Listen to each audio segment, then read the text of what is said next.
बातमी आहे शिर्डीतून।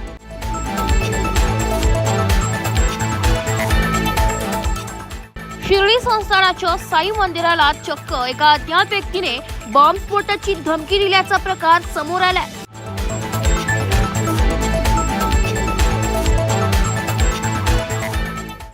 2 मे रोजी सकाळी साईबाबा संस्थानाचे सीईओ गोरक्ष गाडीलकर यांना हा धमकीचा ईमेल मिळाला।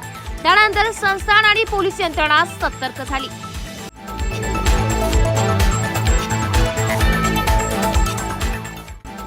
सदर धमकीच्या ईमेल नंतर साई मंदिराच्या सुरक्षा व्यवस्था वाढवण्यात आल्या। तसेच हा धमकीचा ईमेल कोणी पाठवला याचा तपास देखील पोलीस करीत आहेत।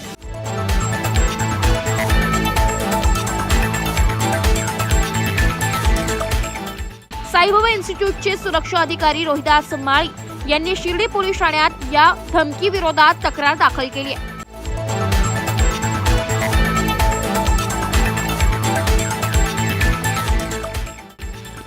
यापूर्वीही अशाच प्रकारच्या धमक्या शिर्डी साई संस्थानाला आल्या होत्या।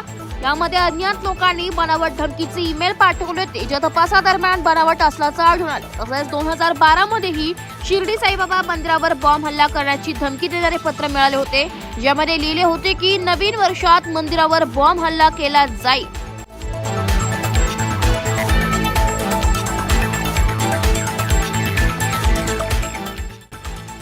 सदर धमकीच्या प्रकरणानंतर साई संस्थानाने भाविकांना शांतता राखण्याचे आणि प्रशासनाला सहकार्य करण्याचे आवाहन केले।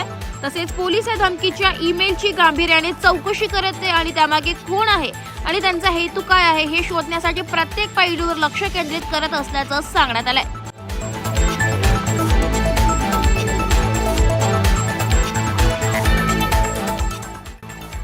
एबी न्यूज करिता विवेक कडवे, शिर्डी।